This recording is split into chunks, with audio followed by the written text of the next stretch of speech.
Hi friends, Assalamu alaikum. Welcome back to my channel THAHI'S Bake World. ഇന്ന് ഞാനിവിടെ വന്നിട്ടുള്ളത് ഇപ്പോൾ യൂട്യൂബിലും വാട്സപ്പിലും ടിക്ടോക്കിലൊക്കെ വൈറലായിക്കൊണ്ടിരിക്കുന്ന ചൈനീസ് പൊറോട്ടയുടെ റെസിപ്പിയുമായിട്ടാണ്.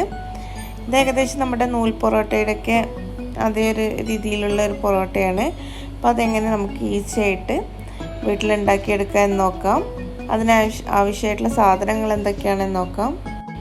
ഇതിനായിട്ട് ആദ്യം തന്നെ ഒരു ബൗളിലേക്ക് 1 കിലോ മൈദ ഇട്ട് കൊടുക്കുന്നുണ്ട്. ഇനി നമുക്കിത് കുഴച്ചെടുക്കാൻ ആവശ്യമായിട്ടുള്ള വെള്ളം വേണം.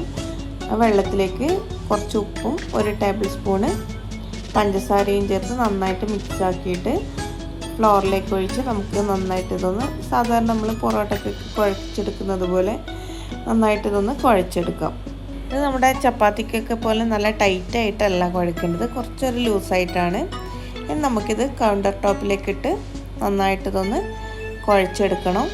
ഒരു 5-6 മിനിറ്റ് ഒന്നിങ്ങനെ നന്നായിട്ടിത് കൈകൊണ്ടിങ്ങനെ പ്രസ് ചെയ്ത് കുഴച്ചെടുക്കണം.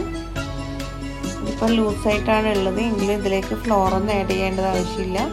ഇങ്ങനെ ഇതിൻ്റെ മുകളിലേക്ക് ഇങ്ങനെ പ്രസ് ചെയ്ത് നന്നായിട്ടിതൊന്ന് കുഴച്ചെടുക്കാം. ഇങ്ങനെ ലൂസായിട്ടുള്ള മാവ് കുഴച്ചെടുക്കുമ്പോൾ മാവിൻ്റെ ഉള്ളിലേക്കൊന്നും കൈ കടത്താതെ മുകളിലേക്ക് ഇങ്ങനെ പ്രസ് ചെയ്ത് കുഴക്കുകയാണെങ്കിൽ നമ്മൾ കൈയിലേക്കൊക്കെ ഒട്ടിപ്പിടിക്കുന്നത് കുറഞ്ഞു കിട്ടും. അതുപോലെ തന്നെ പെട്ടെന്ന് തന്നെ നമുക്കിത് കുഴച്ചെടുക്കാനും പറ്റും. നന്നായിട്ട് കുഴച്ചെടുത്തിട്ടുണ്ട്. ഇനി ഇതിന് മുകളിലേക്ക് കുറച്ച് സൺഫ്ലവർ ഓയിൽ തടവി കൊടുക്കുന്നുണ്ട്. അതുപോലെ തന്നെ കൗണ്ടർ ടോപ്പിലേക്കും സൺഫ്ലവർ ഓയിൽ തടവിയിട്ടുണ്ട്. ഇനി ഇതൊന്ന് മൂടി വെച്ച് 2 മണിക്കൂറോളം റെസ്റ്റ് ചെയ്യാൻ വെക്കണം. ഇപ്പോൾ ഒരു 2 മണിക്കൂർ കഴിഞ്ഞിട്ടുണ്ട്. ഇനി ഇതൊന്ന് തുറന്ന് നോക്കാം. കണ്ടില്ലേ, നല്ല സോഫ്റ്റ് ആയിട്ടുള്ള മാവായിട്ട് കിട്ടിയിട്ടുണ്ട്. ഇനി നമുക്കിതൊന്ന് ഇങ്ങനെ റോൾ ചെയ്ത് ചെറിയ പീസസ് ആക്കി എടുക്കണം. ഇങ്ങനെ ഒന്നിങ്ങനെ വലിച്ചു കൊടുത്തിട്ട് വേണം, ഇങ്ങനെ റോൾ ചെയ്ത് വലിച്ചു കൊടുത്ത് വേണം ഇത് പീസാക്കി എടുക്കാനായിട്ട്. ഇങ്ങനെ ചെറിയ പീസസ് ആക്കി എടുക്കാം. ഇനി കട്ട് ചെയ്ത് വെച്ചിട്ടുള്ള ഓരോ മാവിൻ്റെ പീസും എടുത്ത് ഇങ്ങനെ ഈ ഒരു ഷേപ്പിലാക്കി കൗണ്ടർ ടോപ്പിലേക്ക് അല്പം ഓയിൽ തടവി ഇതവിടെ കീപ്പ് ചെയ്യാം. അങ്ങനെ എല്ലാ ഷേപ്പിലേക്ക് ആക്കിയെടുക്കാം. എനിക്കിപ്പോൾ ഇവിടെ 1 കിലോ മൈദയിൽ നിന്ന് ഒരു 20 പൊറോട്ടയ്ക്കുള്ള മാവ് കിട്ടിയിട്ടുണ്ട്. ഇനി എല്ലാ ഷേപ്പിലേക്ക് ആക്കിയെടുത്ത് നമുക്കിതിന് ഒരു 1/2 മണിക്കൂർ ഇവിടെ ഒന്ന് റെസ്റ്റ് ചെയ്യാൻ വെക്കണം. ഞാനിപ്പോൾ ഇവിടെ നല്ലോണം ഓയിൽ തടവി കൊണ്ട് തന്നെ എല്ലാം ഇങ്ങനെ താഴെ മുകളിലൊക്കെ ആയിട്ട് വെച്ചിട്ടാണുള്ളത്. ഒട്ടിപ്പിടിക്കില്ല എന്നാണ് ഞാൻ വിചാരിച്ചത്. പക്ഷേ ഇങ്ങനെ വെക്കാത്തതാണ് നല്ലത് കേട്ടോ. ലാസ്റ്റ് 1-2 ഇങ്ങനെ പരസ്പരം ഒട്ടിയിട്ടുണ്ടായിരുന്നു. ഫസ്റ്റൊന്നും കുഴപ്പമുണ്ടായിട്ടില്ല. ലാസ്റ്റത്തെ 1-2 നന്നായിട്ട് ഇത് ഒട്ടിപ്പിടിച്ചിട്ടുണ്ടായിരുന്നു. ഇനി നമുക്കിതൊന്ന് പരത്തിയെടുക്കാം. നമ്മൾ കൈ കൊണ്ട് തന്നെ നമുക്കിങ്ങനെ പരത്തിയെടുക്കാൻ പറ്റും, അല്ലെങ്കിൽ നിങ്ങൾക്കിങ്ങനെ റോൾ ഉപയോഗിച്ചും പരത്താൻ. കണ്ടില്ലേ, കൈയോടൊക്കെ ഇങ്ങനെ വലിക്കുമ്പോൾ തന്നെ നല്ല സ്ട്രെച്ചബിൾ ആയിട്ടുള്ള മാവാണ്. പെട്ടെന്ന് വലിഞ്ഞു വരുന്നുണ്ട്. നല്ല തിന്നായിട്ട് ഇതിങ്ങനെ വലിച്ച് പരത്തിയെടുക്കാം. ഒന്നെങ്കിൽ കൈ കൊണ്ട് അല്ലെങ്കിൽ റോളർ കൊണ്ട് നിങ്ങൾക്കിത് പരത്തിയെടുക്കാം. ഇനി പരത്തിയെടുത്തിട്ടുള്ള മാവിനെ നമുക്കിങ്ങനെ നീളത്തിൽ ചെറിയ പീസസ് ആക്കി കട്ട് ചെയ്തെടുക്കാം. ഇത് എത്രത്തോളം ചെറിയ പീസസ് ആക്കാൻ പറ്റുമോ അത്രത്തോളം ചെറിയ പീസസ് ആക്കി മുറിച്ചെടുക്കാം. ഇതാണ് നമ്മുടെ പൊറോട്ടയുടെ ലേയേഴ്സായിട്ട് വരിക. ഇനി നമുക്ക് ഈ മുറിച്ചെടുത്തിട്ടുള്ള പീസൊക്കെ ഇങ്ങനെ കത്തി കൊണ്ട് തന്നെ ഒന്നെല്ലാം കൂടി ഒരുമിച്ചാക്കിയെടുക്കാം. ഇനി മാവൊന്ന് കയ്യിലേക്ക് എടുത്ത് അല്പം ഒന്ന് വലിച്ചു കൊടുത്തതിന് ശേഷം 2 ഭാഗത്തുനിന്നും ഇതുപോലെ ചുരുട്ടിയെടുക്കാം. 2 ഭാഗത്തുനിന്നും ഒരുപോലെ ഇങ്ങനെ ചുരുട്ടിയെടുത്ത് ഇതുപോലെ ഒന്നിന് മുകളിൽ മറ്റൊരു ഭാഗം എടുത്ത് വെക്കാം. ഇങ്ങനെയാണ് നമ്മുടെ ചൈനീസ് പൊറോട്ട ചുരുട്ടിയെടുക്കുന്നത്. ഇനി ബാക്കിയുള്ള മാവൊക്കെ നമുക്ക് ഇതുപോലെ തന്നെ ചെയ്തെടുക്കാം.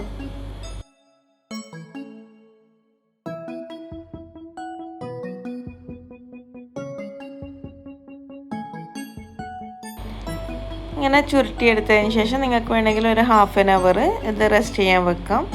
ഞാനിപ്പോൾ അങ്ങനെയൊന്നും ചെയ്യുന്നില്ല. ഇങ്ങനെ ചുരുട്ടിയെടുത്ത ഉടനെ തന്നെ പൊറോട്ട ഉണ്ടാക്കിയെടുക്കുകയാണ് ചെയ്യുന്നത്.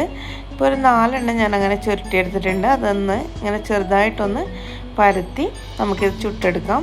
ഇത് കൂടുതലങ്ങ് പരത്തില്ല, ചെറുതായിട്ടൊന്ന് നമ്മുടെ കോയിൻ പൊറോട്ടൻ്റെയൊക്കെ ആ ഒരു സൈസിലുള്ള പൊറോട്ടയാണിത്. ഇനി ഒരു പാൻ ചൂടാകാൻ വെച്ച് അതിലേക്ക് കുറച്ച് ഓയിൽ ഒഴിച്ച് ചെറിയ ഫ്ലെയിമിലിട്ട് നമുക്കിതൊന്ന് ചുട്ടെടുക്കാം. ഇനി രണ്ട് ഭാഗത്തും ഇടയ്ക്കിടെ ഒന്ന് മറിച്ചിട്ട് രണ്ട് ഭാഗത്തും ഏകദേശം ഒരു ഗോൾഡൻ ബ്രൗൺ കളറാകുന്നത് വരെ നമുക്കിത് വേവിച്ചെടുക്കാം. ഇത് പിന്നെ ചെറിയ ഫ്ലെയിമിലിട്ട് വേണം ഇത് വേവിക്കാനായിട്ട്. കുറച്ച് കട്ടിയുള്ള ഒരു പൊറോട്ട തന്നെ പിന്നെ നല്ല ഹൈ ഫ്ലെയിമിലിട്ട് വേവിക്കുകയാണെങ്കിൽ ഇതിൻ്റെ ഉൾഭാഗമൊന്നും വേവില്ല. അതുകൊണ്ട് തന്നെ ലോ ഫ്ലെയിമിലിട്ട് ഇത് കുക്ക് ചെയ്യാം. അപ്പോൾ ഏകദേശം രണ്ട് ഭാഗവും നല്ലൊരു ഗോൾഡൻ ബ്രൗൺ കളറായി വരുന്നുണ്ട്. കണ്ടില്ല, ഇപ്പം തന്നെ ലേയേഴ്സൊക്കെ സെപ്പറേറ്റ് ആയിട്ട് വരുന്നുണ്ടോ. ഇനി നമുക്കിത് ഇവിടെ ഈ സ്റ്റൗവിൽ വെച്ച് തന്നെ രണ്ട് പിന്നെ തവിയെടുത്ത് നമുക്കിങ്ങനെ ഒന്ന് സ്ക്യൂസ് ചെയ്ത് കൊടുക്കുക, ഇങ്ങനെ ഒന്ന് പ്രസ് ചെയ്ത് കൊടുക്കുക. അപ്പോൾ ഇത് ലേസായിട്ട് വരും, കണ്ടില്ലേ. അല്ലെങ്കിൽ നമുക്കിത് സാധാരണ പൊറോട്ട നമ്മൾ കൈ കൊണ്ട് അടിച്ചെടുക്കുന്നത് പോലെ സ്റ്റൗവിൽ നിന്ന് പുറത്തെടുത്തതിന് ശേഷം ഇത് ലേസായി ഒന്ന് രണ്ടെണ്ണം ഒന്നിച്ച് വെച്ച് നമുക്ക് അടിച്ചെടുക്കാം. അതിൻ്റെ ഒന്നും ആവശ്യമില്ല. നമ്മൾ സ്റ്റൗവിൽ നിന്ന് ഇങ്ങനെ രണ്ട് തവി കൊണ്ടൊന്ന് പ്രസ് ചെയ്ത് കൊടുക്കുമ്പോൾ തന്നെ കണ്ട ഇങ്ങനെയുള്ള ലേസായിട്ട് വരുന്നുണ്ട്. അപ്പോൾ എല്ലാവരും ഇതൊന്ന് ട്രൈ ചെയ്ത് നോക്കുക. ഇത് നിങ്ങൾക്ക് ഇഷ്ടമുള്ള കറിയുടെ കൂടെയൊക്കെ കഴിക്കാവുന്നതാണ്. അപ്പോൾ വളരെ ഈസി ആയിട്ട് തയ്യാറാക്കാൻ പറ്റിയിട്ടുള്ള ഈ പൊറോട്ട എല്ലാവരും ഒന്ന് ട്രൈ ചെയ്ത് നോക്കുക. ഇഷ്ടപ്പെടുകയാണെങ്കിൽ ലൈക്ക് ചെയ്യുക, ഷെയർ ചെയ്യുക. പിന്നെ നിങ്ങളുടെ അഭിപ്രായങ്ങൾ എന്തായാലും തന്നെ കമൻസ് ആയിട്ട് എന്നെ അറിയിക്കുക. ഇനി ഇതുപോലുള്ള നല്ല നല്ല വീഡിയോകളുമായിട്ട് വരാം. അതുവരേക്കും എല്ലാവർക്കും ബൈ. Okay, thank you.